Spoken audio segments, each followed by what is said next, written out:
Hello and welcome to World News here on TVP World. I'm your host, Diana Skaya. European leaders have been arriving in Paris for key talks with Ukraine's Volodymyr Zelensky that will cover security assurances for Kyiv and explore ways of increasing aid for the country. Now we're going to take you through those images live. It's exactly what we're seeing there in Paris, in France. This is the third meeting of the so-called coalition of the willing, countries that are working together to support Kyiv. This as U.S. brokered peace talks with Russia and Ukraine have been progressing. Now, leaders from around 30 countries are expected to attend the gathering, which is being hosted by French President Emmanuel Macron in Paris. Again, it's images that we're seeing live from Paris right now. Now, Zelensky arrived in the French capital on Wednesday when Macron pledged an additional 2 billion euros in support for Ukraine. Now, Poland's prime minister, and there we have it right now, we're seeing that's Zelensky hugging French President Emmanuel Macron, Polish President Donald Tusk, NATO Secretary General Mark Rutte, Italian Prime Minister Giorgia Meloni, and UK Prime Minister Keir Starmer are also those that are expected to attend the Paris summit. And there you have it, Zelensky and Macron entering of what is to of what the Paris summit will begin shortly.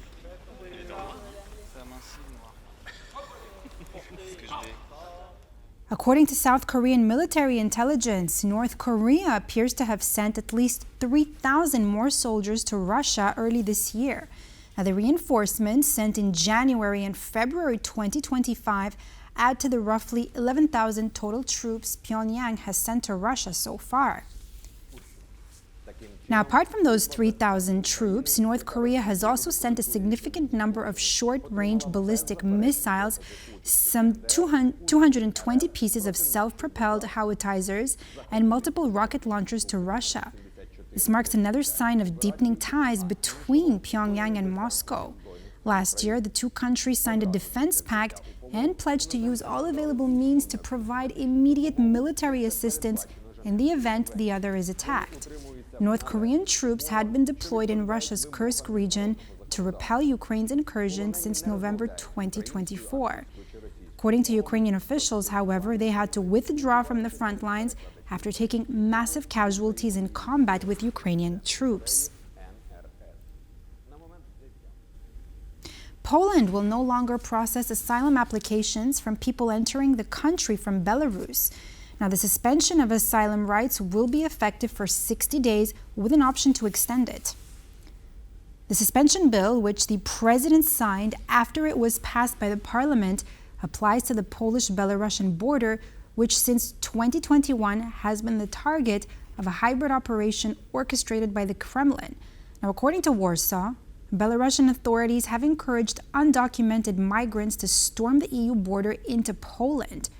Polish border guard reports say that just on March 25 alone, there were over 80 attempts to illegally enter Poland from Belarus. Over the past week, over 500 such attempts were recorded. On Wednesday, Lithuania's defense minister said there were still no confirmation on the fate of 4 U.S. soldiers who went missing during a training exercise on Tuesday. The statement came after NATO Secretary General Mark Rutte initially suggested the soldiers had been killed. Vilnius later clarified Rutte's remarks, saying that their status remained unknown. The soldiers' submerged armored vehicle has since been located and recovery efforts are underway.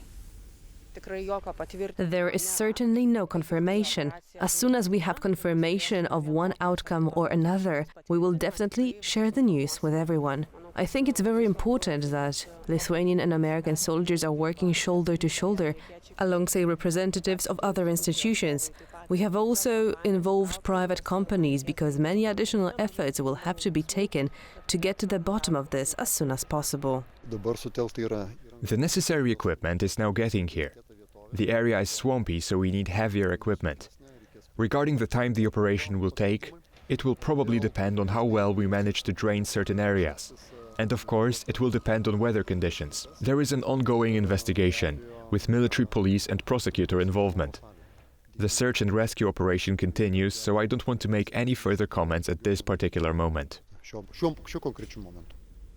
A Russian drone strike on Kharkiv has left at least 9 people wounded and ignited multiple fires across the city, according to Ukraine's State Emergency Service. Now, the attack targeted residential areas and civilian infrastructure. It resulted in 4 separate blazes, with the largest fire breaking out in an industrial building. Ukrainian emergency response teams, including medical staff, firefighters, and utility workers, are on site to contain the situation. Kharkiv Governor Oleg Sinyahubov condemned the attack, writing on Telegram that, quote, "No country should have to go through this."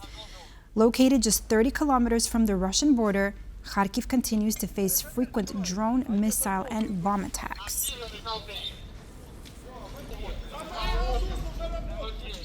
On Wednesday, U.S. President Donald Trump announced 25% tariffs on all foreign cars. According to Trump, the new measure will be introduced on April 2, which he called, quote, "the real Liberation Day of America." Let's listen. And what we're going to be doing is a 25% tariff on all cars that are not made in the United States. If they're made in the United States, there's absolutely no tariff. We start off with a 2.5% base, which is what we were at, and we go to 25%. And basically, as you know, and as you've been seeing, not reporting as accurately as it should be reported because it's a massive story. Business is coming back to the United States so that they don't have to pay tariffs. And I think also because of November 5th, the election, they're very happy. Liberation Day, that's the real Liberation Day of America. And that's going to be in April 2nd. And I look forward to it. We'll have a little news conference. We'll talk about it. But this is very exciting. So we're signing a executive order today that's going to lead to tremendous growth in the automobile industry. Authorities in Minsk have extended maximum security confinement for Polish-Belarusian journalist Andrzej Poczobut. Having already spent 4 years in prison, Poczobut, who holds both Polish and Belarusian citizenship, will be banned from going outside or walk in the prison yard for another 6 months. Andrzej Poczobut is held at the penal colony in Novopolotsk, which has a reputation as being of one of the worst prisons in Belarus. Poczobut is serving an 8-year sentence for allegedly inciting hatred. His family can't visit him, nor can he receive packages, as Belarusian authorities have included him on their list of people connected with terrorist activity. During an exclusive interview for TVP World, our guest, Professor Carrie Longhurst from Collegium Civitas, commented on Russia's withdrawal from Ukraine as a precondition for amending sanctions. She also discussed whether Russia would ever agree to such a demand. Says that, quote, unconditional withdrawal of Russia from Ukraine is a precondition to amend sanctions. What do you make of that, and will Russia ever agree to it? Well, it's the right thing to say. It's correct for the conditions, but absolutely not. I don't think Putin has any intention of abiding by that kind of rule. It's not just about land that he wants. It's all about liquidating the sovereignty of Ukraine and vanquishing Ukrainian identity. So no, there's no indication at all that he'd abide by this kind of order or request. According to local media reports, Slovakia plans to fund 2 NGOs behind pro-Russian media outlets that have been blacklisted for spreading Kremlin propaganda. According to documents published on social media by activists, the Slovakian government plans to subsidize Verbena and Heureka Evolution with some 20,000 euros. Now, Verbena is the publisher of 2 outlets identified by Slovakian watchdogs as threats to national security. The official reason for the 2 10,000 euro grants is the construction of premises with improved accessibility for disabled persons. Simultaneously, critics of the move say direct support for the pro-Russian websites sets a precedent for rehabilitating Moscow-affiliated media. Content published by the 2 outlets includes statements referring to Russia's Vladimir Putin as, quote, a grandmaster who would end the war in Ukraine. Now, one of the website's contributing writers was also caught accepting money from a Russian embassy officer in Bratislava, for which he received a suspended sentence and a fine of 15,000 euros. Moving on now to Romania, where support for Călin Georgescu seems to be fading. The turnout at protests organized in support of the would-be Romanian president has proven relatively low. We asked our guest, Professor Andrei Taranu from the Romanian National University of Political Studies and Public Administration about this, and here's what he had to say. Trump administration actions fade away a lot of support for Mr. Georgescu, but on the same time, we are just in the middle of the presidential election, in which Mr. Georgescu is not participated. So the citizens are more focused on the current candidates for the presidential election than a person which is somehow missing, which is out of the political range. So from this point of view, Mr. Georgescu became, let's say it, if you don't mind, a sort of a political ghost. And which is also very interesting, people get out to celebrate Mr. Georgescu's birthday, but Mr. Georgescu didn't appear on his own celebration, which is a little bit odd. Now on to the unfolding political crisis in Turkey. Turkish police used pepper spray, water cannons, and rubber bullets to disperse protesters in Ankara on Thursday morning, this following a week of anti-government demonstrations sparked by the arrest of Istanbul's opposition mayor, Ekrem İmamoğlu. Now, the protests have been growing across the country. Students have been gathering early at the gates of the Ankara Polytechnic University to read a statement and begin a march. However, clashes quickly broke out between the demonstrators and security forces. Many young protesters sought shelter behind makeshift barricades built from trash containers. Authorities have yet to release the number of arrests that were made during the clashes, but Interior Minister Ali Yerlikaya reported that more than 1,400 people have been detained across Turkey in connection to the protests over the past week. The demonstrations have been fueled by İmamoğlu's arrest on charges of corruption and ties to a terrorist organization.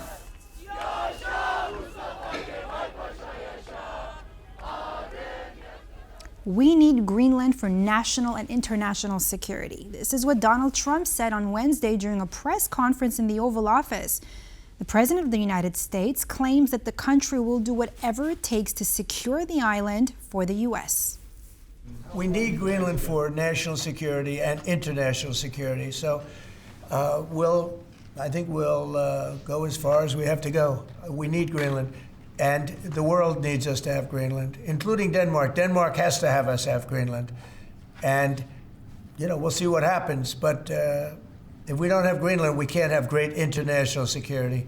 If you look at the ships outside of Greenland, China, Russia, places that we have to be there. If we're not there, we can't have national or international security. So I view it from a security standpoint, we have to be there. On Wednesday, North Korean leader Kim Jong-un supervised tests of new AI-equipped suicide drones. During the drills, the leader said that unmanned platforms and AI capabilities must be top priorities for North Korea's modern arms development efforts. Now, the new reconnaissance drones are reportedly capable of detecting various targets and enemy activity on land and sea. The North Korean regime also officially unveiled an airborne early warning aircraft intended to improve its aging air defense systems. According to military experts, the aircraft was refurbished from a DPRK cargo plane. They also said that one early warning aircraft would not be enough to expand North Korean air defenses, and efforts to field more of them would risk cannibalizing the rest of Pyongyang's cargo fleet. And that's all for this edition of World News here on TVP World. I'm Diana Skaya. Thanks for watching.